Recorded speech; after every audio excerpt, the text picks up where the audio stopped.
की दशा ही बदल गई और एकदम से ऐसा नेटवर्क टेक ऑफ हुआ। लेकिन ऐसा कैसे हो जाएगा जब मूर्ति बने और चोट न लगे? हेलो, क्योंकि अगर मूर्ति पे चोट, पत्थर पे चोट लगेगी तो भैया वो बिगड़ेगा, तो वो नीचे जाएगा, और मूर्ति बनेगी तो वो बजेगा।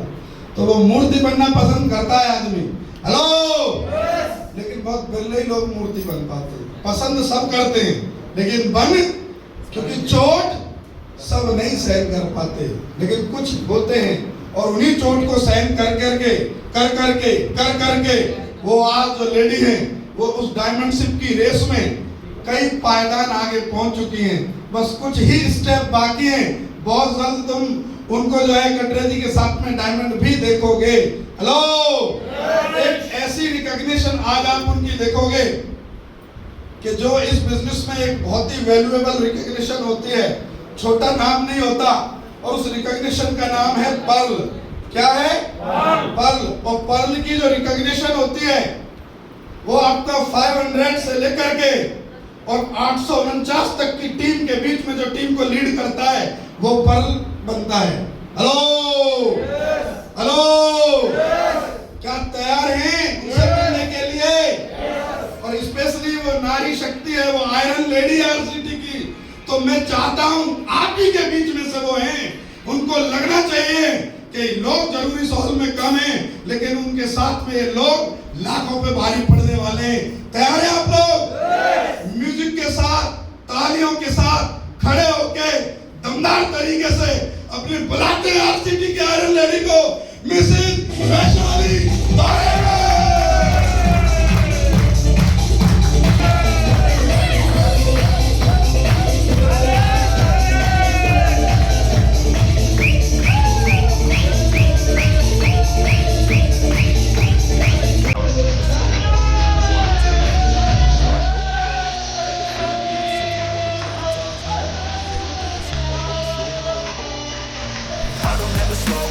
No, I don't take shit, I got no love for the fakeness. If you wanna play tough and wanna hate this, I'll always show up and make a statement. I don't ever slow up, no, I don't take shit, I got no love for the fakeness. If you wanna play tough and wanna hate this, I'll always show up and make a statement. Everything I do so instinctive and so passionate. Every word I move so descriptive like an adjective. I got a vendetta against people who patented being negative when you should be getting after it.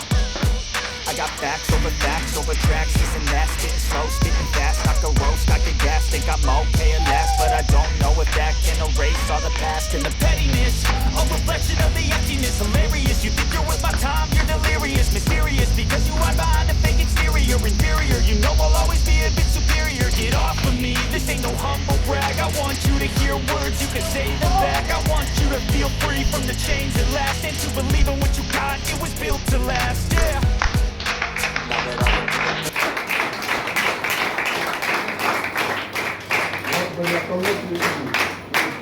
एक बार जोरदार तालियां दिखाओ।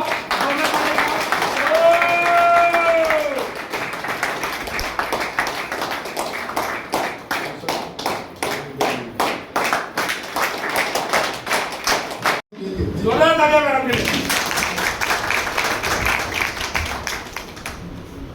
सबसे पहले मेरे गुरुदेव है दोनों, Manish sir और उमेश सर, उनको मैं प्रणाम करती हूँ। मेरा नाम है वैशाली रविशंकर ढोरे। मैं महाराष्ट्र से गढ़चिरोली डिस्ट्रिक्ट से बिलोंग करती हूँ, आरमोरी में रहती हूँ और वहीं मेरा रहना है, वही मेरा जॉब है। मैं अभी ग्राम पंचायत अधिकारी पद पे हूँ, 22 साल हो गए मेरी जॉब को। फैमिली बैकग्राउंड ऐसा है कि मेरे मम्मी पापा दोनों जॉब पे थे, हम 4 बहनें हैं और 4 ही बहनें हम जॉब पे हैं। घर में सब है, सब कुछ था, ड्यूटी मेरी अच्छी चल रही थी। हमारी ड्यूटी ऐसी है कि काम करो तो पैसा आता ही है, काम और पूरे गांव को संभालना पड़ता है। जब मैं मानापुर ग्राम पंचायत में थी, गढ़चिरोली डिस्ट्रिक्ट में, तो पूरी आदिवासी एरिया में है और 3000 से ज़्यादा उसकी लोक संख्या थी। तब जब ये बिजनेस मेरी लाइफ में आया तो हमारे ग्राम पंचायत के जो मेंबर थे उन्होंने ये मेरे पास लाए वो, लेकिन मेरे पहले ही तनख्वाह ज़्यादा थी, पैसा बहुत था, घर में भी सब अच्छा ही चल रहा था, तो मुझे ये बिजनेस बिल्कुल अच्छा नहीं लग रहा था और मैं लेकिन वो मेंबर थे वो हमारे, वो एक दिन हमारे घर में ही आए, संडे का दिन था वो, उस दिन घर में आए तो वो बोल रहे थे टीचर के साथ आए जो हमारे अपलाइन के थे। तो वो जब हमारे घर में आए तो उन्होंने वो फोल्डर जो हम प्लान दिखाते हैं ना वो अपने बैग से निकाल रहे थे। तब उस टाइम मेरा ऐसा स्वभाव था, इगोइस्टिक था, थोड़ा सा मैं किसी की सुनती नहीं थी क्योंकि पैसा था, सब था यानी है, पैसा अब भी है, वैसे नहीं है, लेकिन ईगो था थोड़ा सा कि सब कुछ मैं हूँ। और मेरा फैमिली बैकग्राउंड ऐसा है कि पॉलिटिक्स वाला है सब। मेरे नाना वो पार्लियामेंट सदस्य रह चुके हैं 10-15 साल, फिर आमदार रह चुके हैं। मेरे अंकल बोर्ड जेपी के अध्यक्ष बोलते हैं उनको, वो प्रेसिडेंट वो थे। मौसी मेरी जिला परिषद की मेंबर थी।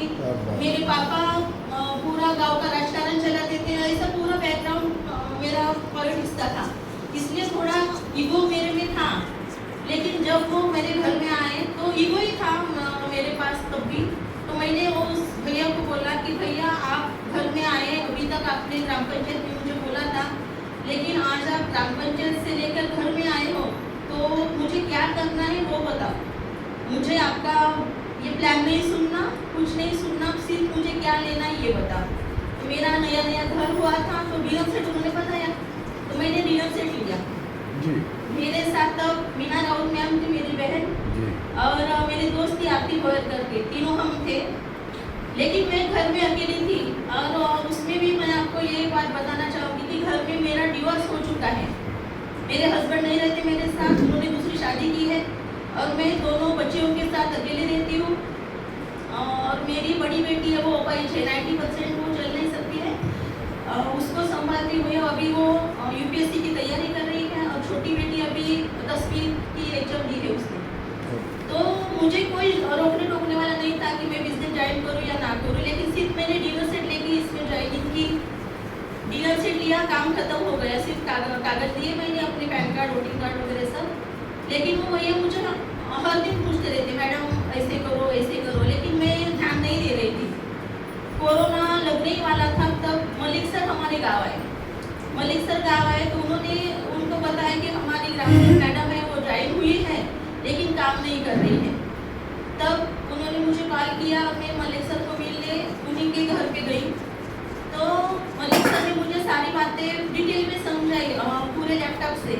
जो मेरे मन में डाउट था वो सब मेरा क्लियर हो गया। तो मुझे लग रहा था कि मैं कर सकती हूँ, क्योंकि जो ग्राम पंचायत मेंबर थे वो ऐसे घर बांटने वाले मिस्त्री थे, तो उनके जो अचीवमेंट थे वो बहुत थे। तो मुझे ऐसे लगा कि ये पढ़ाई नहीं करते, कुछ नहीं करते, तब भी इतना कर कुछ कर दिया है, तो ये मैं भी ये कर सकती हूँ, उसे ऐसे मुझे लगा उस टाइम। लेकिन ईगो था कि पूरा बैकग्राउंड फैमिली का ये राष्ट्रपति था।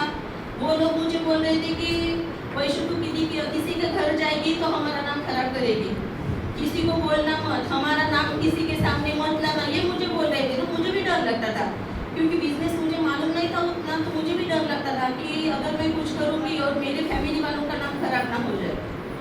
तब कोरोना लग गया। कोरोना में हमारी ड्यूटी भी थोड़ा सी शांति से चल रही थी। तब झूम पे मीटिंग चल रही थी। झूम पे मीटिंग सुबह लेते थे, शाम दोपहर को लेते थे, तो टाइम था तो मैं भी ज्वाइन होती थी मेरे ग्राम पंचायत से। तो ऐसे करते करते मुझे ऐसे लग रहा था कि हाँ मैं कर सकती हूँ ये, क्योंकि जान पहचान है, हमारा जो जॉब है वो इतना अच्छा है कि गांव के लोगों के साथ साथ अधिकारी भी हमारे पहचान वाले बन जाते हैं, जो कॉन्ट्रैक्टर है वो भी हमारे साथ आते हैं, इंजीनियर है वो भी आते हैं, वकील भी आते हैं, सब आते हैं, कलेक्टर, डिप्टी सीओ सब हमारे पहचान में आते हैं। और उससे भी एक बात थी कि मैं जो ग्राम पंचायत अधिकारी है संगठन उनकी प्रेसिडेंट हूँ आरमोरी ब्लॉक की। बहुत बढ़िया। ज़्यादा मुझे जान पहचान थी सबकी, और घर का जो माहौल था वो तो अलग था, अलग तो था ही, क्योंकि आमदार खासदार तो सब घर पे आते थे। तो मुझे लगता था कि मैं कर सकती हूँ, लेकिन बीच बीच में ईगो आ जाता था कि मैं किसी के घर ये सामान बेचने कैसे जाऊँ, क्योंकि मुझे वो अच्छा नहीं लगता था, क्योंकि घर के लोगों को भी वो अच्छा नहीं लगता था। लेकिन ऐसे ही जो डीडीएम सर है जो मेरे अप्लाई है, उन्होंने तब थाईलैंड का टारगेट निकल रहा था, तो उन्होंने बताया कि मैडम आप अगर ये करते हो तो थाईलैंड का टारगेट आप कर सकते हो। तो थाईलैंड के टारगेट के लिए मैंने ऐसे फोन पे, कोरोना था, किसी के घर आना जाना नहीं था, लेकिन मेरी पहचान वाले बहुत थे, तो मैंने सबको प्लान नहीं दिखाया, सिर्फ मैंने सबको कॉल किया और उनको बताया कि मैंने इस बिजनेस में ज्वाइन किया है, तो क्या करना है उसमें कुछ नहीं, मैंने डिनर सेट लिया, आप भी डिनर सेट लो। तो सभी लोगों ने डिनर सेट लेके ज्वाइन किए। ऐसे ही कटरेसर के पास हम पैसे भेजते थे, कटरेसर आइडिया लगाते थे, किसकी आईडी किसके नीचे जाती है ये मुझे पता ही नहीं था, तो मुझे मालूम ही नहीं था। लेकिन जब थाईलैंड का टारगेट क्लोज होने में 2 दिन बचे थे और मुझे 8-10 आईडी लग रही थी, तब मैं उस दिन थोड़ी सी नर्वस थी, बिजनेस के बारे में तो कुछ नहीं जानती, लेकिन वो डीडीएम सर वो बोल रहे थे कि अगर आप इतने करते हो तो आपको थाईलैंड का टारगेट हो जाता है। तो 8-10 डीडी आईडी लगती थी, तो मुझे ऐसे लगा कि अब 2 दिन बचे तो मैं कैसे करूँ। ऐसे ही घर में गई तो मेरे पापा थे, मेरे पापा मुझे बोले कि थोड़ा सा डिस्पूट थी मैं, तो मेरे पापा मुझे बोले क्यों आज तू ऐसे नर्वस क्यों है। तो मैंने बोला पापा ऐसी ऐसी बात है, कल परसों क्लोजिंग है और मुझे इतनी आईडी लग रही है, कैसे करूँ मुझे समझ में नहीं आता। मेरे पापा मुझे बोले कि कुछ नहीं, खाना खा ले और सो जा, कल की कल देखते हैं। खाना खाई मैं सो गई, सुबह 6 बजे मैं देखती हूँ तो क्या हुआ कि मेरे से हमारे खेड़े गाँव में कैसे मेरे पापा भी पॉलिटिक्स में रहते हैं ना, तो इसीलिए सब लोग पापा ने 15-20 लोगों को बुला के रखा था सुबह उन्होंने बुला के रखा था। मैं सोई थी बेड पे और जैसे कोई बीमार पड़ जाता है और उसके बैठते हैं ना, तो वो वैसे बैठते थे, तो मुझे पापा ने ऐसे हिला के उठाया और बोला चल उठ और क्या है तेरा प्लान तो इनको बता।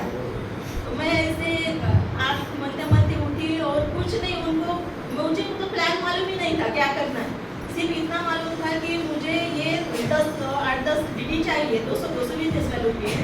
तो उन्होंने 11 बजे तक मेरे पापा ने वो 10 आईडी के पैसे मेरे पास लाए, मैंने करके और किसी दिन मेरा थाईलैंड का टारगेट हो गया था। लेकिन इसमें एक थोड़ा सा प्रॉब्लम ये था कि मेरी जो हार्ट लिस्ट थी, किसी को मैंने प्लान नहीं बताया कुछ नहीं, लेकिन मेरी हार्ट लिस्ट खत्म हो गई।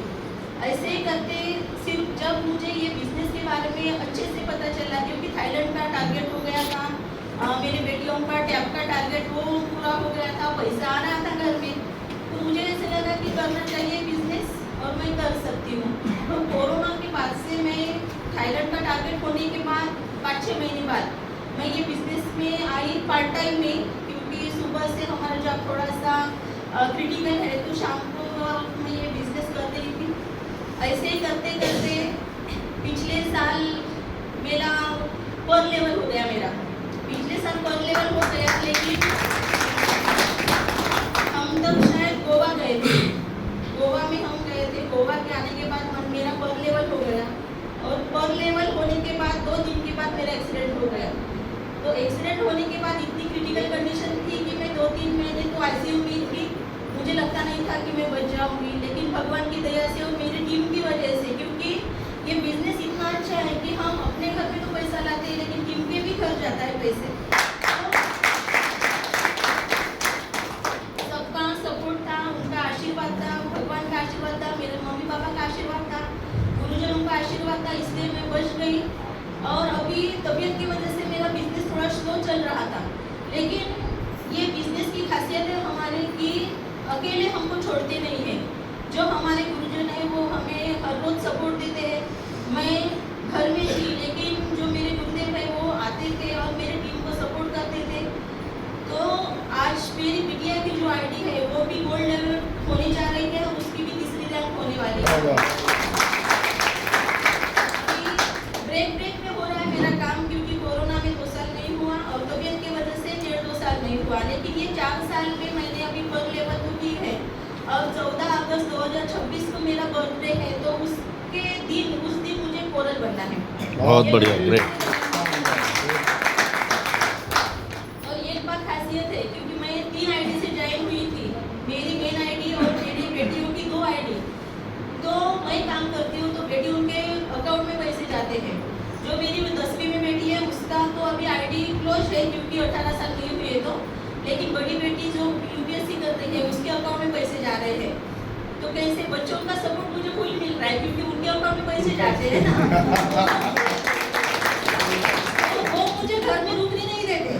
और जब भी मैं घर रहूँ, अगर तबीयत भी थोड़ी सी ऐसी रही तो मैं वो बोलती है मम्मी तेरी तबीयत अच्छी नहीं क्या, आज गई नहीं तू, जाना तू।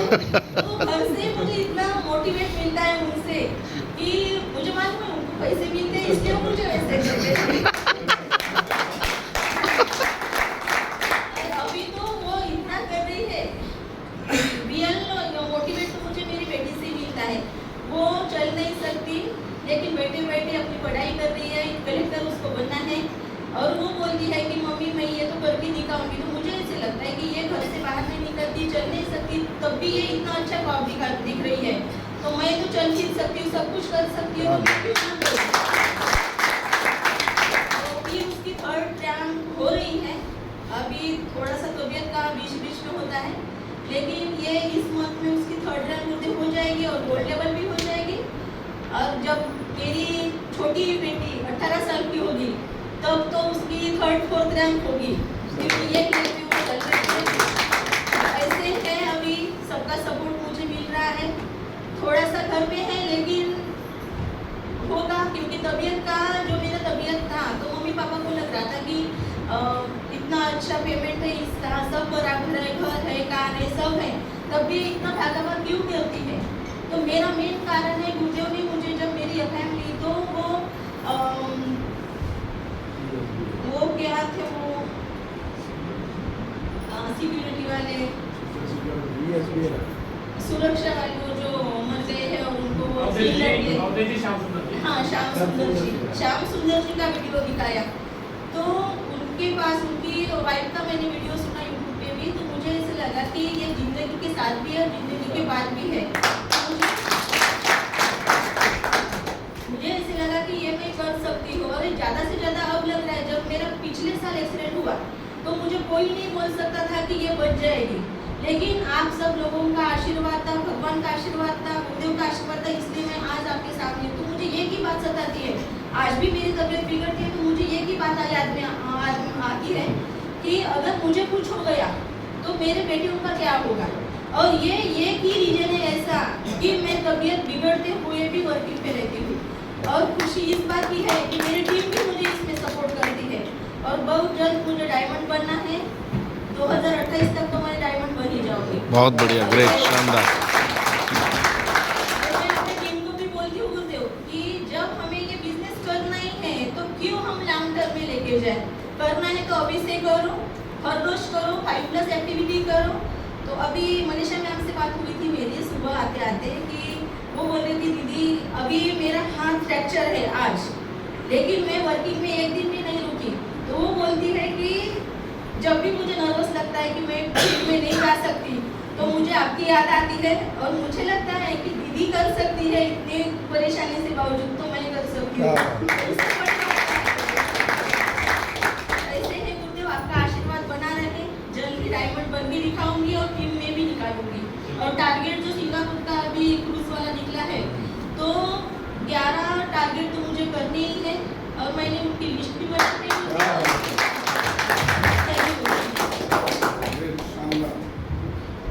बात समझ में आई? एक बार जोरदार तालियां।